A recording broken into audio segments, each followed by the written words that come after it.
ಸರ್ಕಾರದಲ್ಲಿ ಪ್ರತಿಯೊಬ್ಬ ಅಧಿಕಾರಿನೂ ಮುಖ್ಯಮಂತ್ರಿಯಿಂದ ಗೃಹ ಸಚಿವರಿಂದ ಹಿಡಿದು ಅವ್ರ ಒತ್ತಡದಲ್ಲೇ ಕೆಲಸ ಮಾಡೋದು. IGP ಆಗಿರಲಿ, ADGP ಆಗಿರಲಿ, ಸಾಹೇಬ್ರು ಹೇಳ್ದಂಗೆ ನಾವೇನು ಸಣ್ಣ ಅವ್ರಿಗೆ ಹಿಡಿಯೋ ಅವಶ್ಯಕತೆ ಇಲ್ಲ ಅಂತ.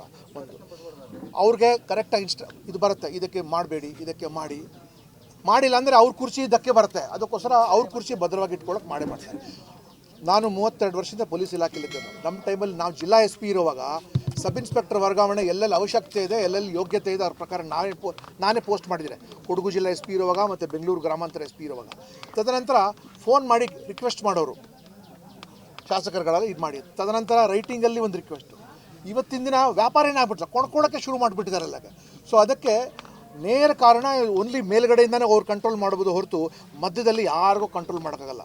ನಮ್ಮ ಚಲವಾದಿ ಸಾಹೇಬ್ರು ನಮಗೆ ಹೇಳ್ದಂಗೆ ಇಲ್ಲಿಗೆ ರೂಟ್ ಕಾಸ್ ಇರೋದಲ್ಲಿ ಈ ಸಣ್ಣ ಪುಟ್ಟ ಇವ್ರಿಗೆಲ್ಲ ಕಂಟ್ರೋಲ್ ಮಾಡಿಲ್ಲ. ಯಾಕೆಂದರೆ ಇಲ್ಲಿ ಬೇರೆ ಡೆವಲಪ್ಮೆಂಟ್ಗೆ ಅವಕಾಶ ಇಲ್ಲ. ಮತ್ತು ನೀವು ಮುಂಚೆಯಿಂದ ನೋಡಿ, ಸಮವಸ್ತ್ರಧಾರಿಯವನು ರಕ್ಷಕ ಇರೋನ ಬೇಗ ಭಕ್ಷಕ ಆಗೋಗ್ಬಿಟ್ಟಿದ್ದಾನೀಗ. ಯಾಕೆಂದರೆ ಅವನ ಹತ್ರ ಕಾಂಟ್ರಾಕ್ಟ್ ಇಲ್ಲ, ಅವನಿಗೆ ಗ್ರಾಂಟ್ ಏನು ಬರಲ್ಲ. ಅವನಿಂದ ದುಡ್ಡು 20 ಲಕ್ಷ 30 ಲಕ್ಷ ಕಳ್ಕೊಂಡ್ರೆ ಅವ್ನು ಚಾರ್ಟ್ ಹಾಕ್ತಾರೆ 365 ದಿನ ನನಗೆ ದಿನಕ್ಕೆ ಇಷ್ಟು ಬಂದುಬಿಡಬೇಕು ಅಂತ. ಅವನು ತಮ್ಮ ASIಗೆ ಹೆಡ್ ಕಾನ್ಸ್ಟೇಬಲ್, ನೋಡಪ್ಪ ಅದು ಏನು ಮಾಡ್ತೇವೆ ನಂಗೆ ಗೊತ್ತಿಲ್ಲ, ನನಗೆ ಇಷ್ಟು ದುಡ್ಡು ಬಂದುಬಿಡಬೇಕು, ಇಲ್ಲದ್ರೆ ನಾನು ನಿನಗೆ ಬೆನ್ನತ್ತಿ ನಾನು ನಿನಗೆ ತೊಂದರೆ ಕೊಡ್ತೀನಿ ಅಂತ. ಅಂಥ ಲೆವೆಲಲ್ಲಿ ಈ ಸಿಸ್ಟಮ್ ಅಷ್ಟು ಸ್ಟ್ರೆಸ್ಸಲ್ಲಿ ಕೆಲಸ ಮಾಡ್ತಾಯಿದೆ. ಇವತ್ತು ಪಾಪ ಪರಶುರಾಮ್ ಇವತ್ತು ಜೀವ ಕೊಟ್ಟು ಎಲ್ಲ ಜೀವ ತ್ಯಾಗ ಇದು ಡೈಲಿ, ಇದು ನಾಟ್ ನೀವು ಮಂತ್ಲಿ ಅಂದ್ಕೊಂಡಿದ್ದೀರಾ, ಇಯರ್ಲಿ ಹೋಗೋದು ಶಾಸಕರಿಗೆ. ಇದು ಡೈಲಿ ಕಲೆಕ್ಷನ್ ಆಗಿ ಇಷ್ಟು ದುಡ್ಡು ಬಂದಿಲ್ಲ ಅಂದರೆ ಅವ್ರಿಗೆ ಟೆನ್ಷನ್. ಬೆಂಗಳೂರು ಸಿಟಿಲೇ ನಾನು ನೋಡ್ತೀನಲ್ಲ, ಕೆಲವು ACPಗಳಿಗೆ ಸಾಯಂಕಾಲ ಆಗೋವಷ್ಟರಲ್ಲಿ 1 ಲಕ್ಷ 2 ಲಕ್ಷ ಬಂದಿಲ್ಲ ಅಂದರೆ ವಿಲಿ ಹೋಗ್ಬಿಡ್ತಾರೆ. ರಾತ್ರಿ ತನಕ ದುಡ್ಡು ಬರಲೇಬೇಕು ಅಂತ ಅವ್ರಿಗೆ ಡೀಲ್ ಒಳಗೆ. ಇಲ್ಲಾದರೂ ಅಟ್ಲೀಸ್ಟ್ ಲ್ಯಾಕ್ಸ್ ಟುಗೆದರ್ ಇದೆ ಬೇರೆಗಡೆ. ಇಟ್ ಈಸ್ ಪಾಸಿಬಲ್ ಆಗ್ತಾ ಇದಲ್ರಿ. ನಾನಿರೋವಾಗನೂ ಇತ್ತು, ಹಿಂದೆನೂ ಇತ್ತು, ಇನ್ನೂ ಜಾಸ್ತಿನೇ ಇದೆ. ಇದು ಯಾರ ಹತ್ರ ಫೈಟ್ ಮಾಡ್ತೀರಿ ನೀವು? ನಾನು ಹೇಳ್ತಾ ಇದ್ದೀನಲ್ಲ, see it is a given fact. But ಏನಂದರೆ ಯಾವಾಗ ಸಮಸ್ಯೆ ಬರುತ್ತೆ ಅಂದರೆ ಅಪಘಾತ ಆಗತ್ತಲ್ಲ, ಆವಾಗ ಎಲ್ಲರೂ ನಾಳೆ ಇದೇ ಪ್ರಶ್ನೆಗಳು ನೀವೇ ಕೇಳ್ತೀರಿ, ಇದೇ ಪ್ರಶ್ನೆಗಳು ನೀವೇ ಕೇಳಲ್ಲ ನಾಳೆ.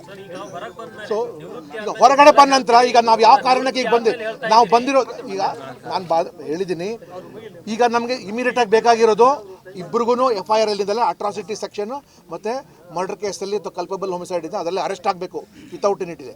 ಮತ್ತು ಆ ಹೆಣ್ಮಗಳಿಗೆ ಇಮಿಡಿಯೇಟ್ಲಿ ಕಂಪ್ಯಾಷನೇಟ್ CG ಗ್ರೌಂಡ್ ಮೇಲೆ ಕೆಲಸ ಕೊಡಬೇಕು. ಅದು ಎರಡೇ ಆಗ್ಬೇಕು ಅಷ್ಟೇ, ಬೇರೆ ಏನಿಲ್ಲ. ಅವರು ಗ್ರೂಪ್ B ಏನಿದೆಲ್ಲ, she is B graduate, PSI C. So ಅವ್ರಿಗೆ ಪೊಲೀಸ್ ಇಲಾಖೆಯಲ್ಲಿ ಕೊಡಬೇಕು ಅಂತ ಇರಲಿಲ್ಲ, ಬೇರೆ ಇಲಾಖೆಯಲ್ಲಿ ಕೂಡ ಕೊಡ್ಬೋದು. ನಮ್ಮಲ್ಲಿ ಯಾಕ್ರಿ ಕೊಡಬೇಕು, ಬೇರೆ ಕೊಡ್ಲಿ, ಬೇರೆ ಪೊಲೀಸ್ ಇಲಾಖೆಯಲ್ಲಿ ಯಾಕೆ ಕೊಡಬೇಕು? ಫಿಸಿಕಲ್ ಫಿಟ್ನೆಸ್ ಕೂಡ ಇರ್ತದೆ. ಇಲ್ಲ ರೀ, ಅಲ್ಲ ಸರ್, ಅವ್ರಿಗೆ ಬೇರೆ ಇಲಾಖೆಯಲ್ಲಿ ಕೂಡ ಕೊಡ್ಬೋದು. CG ಗ್ರೌಂಡ್ ಬೇರೆ ಇಲಾಖೆಯಲ್ಲಿ ಕೂಡ ಕೊಡ್ತಾರೆ. B ಎಲೆಕ್ಟ್ರಿಕಲ್ ಮಾಡ್ಬಿಟ್ಟು ಪೊಲೀಸ್ ಇಲಾಖೆಯಲ್ಲಿ ಏನು ಮಾಡಬೇಕು? ಹೆಸ್ಕಾಮ್ ಅದೆಲ್ಲ ಮಾಡಬೇಕು.